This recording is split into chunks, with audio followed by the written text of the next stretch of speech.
New anti-squatter legislation going into effect mid-September in Pennsylvania. I don't think it's going to make a lick of difference. Hi, I'm Jen. I'm a real estate investment educator, advocate, and broker at One Focus Property Management. Senate Bill 1236 just passed July 16th, 2024.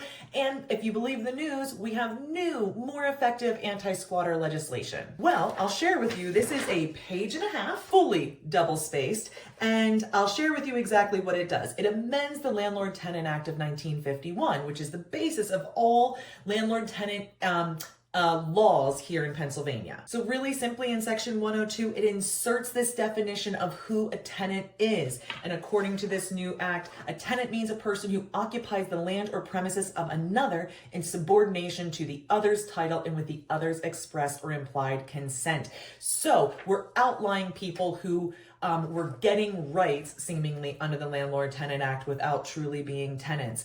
It also specifically notes that the notice to quit, that requirement does not apply to a landlord who is trying to get their property back from a person who is not or has never been a tenant. Why do I think this doesn't matter? Well, it is important. It is important that the Landlord-Tenant Act be accurate and reflect the way the law is being used today. So big plus in that category, but truly it doesn't affect the true issues when it comes to squatting here. I think in the news we think of squatting as one thing and it's truly another. So let me tell you about the three types of squatters I see. So the first type of squatter is truly that person who's needing shelter. They're coming in off the street. You see it more frequently in bad weather and in bad economic times. And there's somebody who knows of a vacant building or something and they go take refuge there. When confronted with the fact that they shouldn't be there, they often make themselves scarce. They do not try to hold on or claim rights to occupy when they truly don't have them. This legislation isn't going to do anything for that because truly those people aren't fighting back. We're not having to go to the court system to get this dealt with.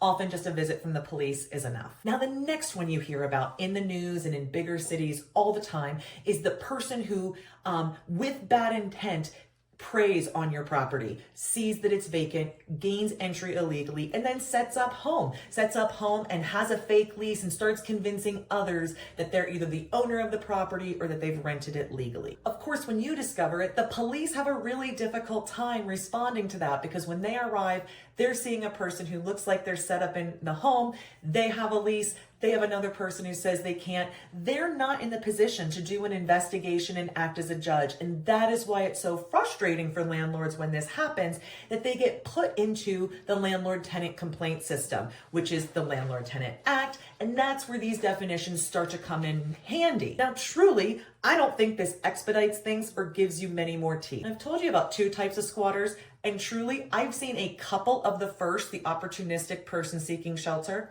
and I've never seen a person who's gone in and taken the property. There have been a couple of times where somebody was attempting to do so, and we caught them mid-act and were able to stop that. But like I said, that's not what we're seeing a lot of here. What we're seeing more commonly is somebody being scammed. So that means the person you find living in your home is just as much a victim of a scam as you are. For this to work, you have to have a bad actor know about your vacant property and somehow proposition it to someone else to rent it to them. So maybe they make up a story about why they can't meet them in person, but they somehow get them entry to the property. Sometimes they don't. Sometimes they just take an application, rent, and security deposit, and when the tenant shows up to move in, they simply can't gain access. And so sometimes, though, they do, and then they're living there with the belief that they rented this rightfully. So of course it's a surprise when the true owner of the property shows up and brings law enforcement. And of course in cases like this, we'd want to make sure that the law was followed exactly and all the facts were considered. So while it's so frustrating for landlords to be suffering when people are taking advantage of their property and they can't get help through law enforcement, there needs to be more understanding that the police force isn't the ones to adjudicate sometimes these really difficult to determine legal matters with contracts and deeds. They're not in a position on the street to be doing that for you. I don't have an answer to what the laws should be or how they should read. I know as a property manager, I focus on property security, keeping them occupied. That is the safest way to go. I want to know, what kind of squatter issues are you facing? I know in Philadelphia, I have a friend, he's had a property occupied by a squatter now for over 5 months, and he has no end in sight in their overcrowded court system. So are you suffering from something similar?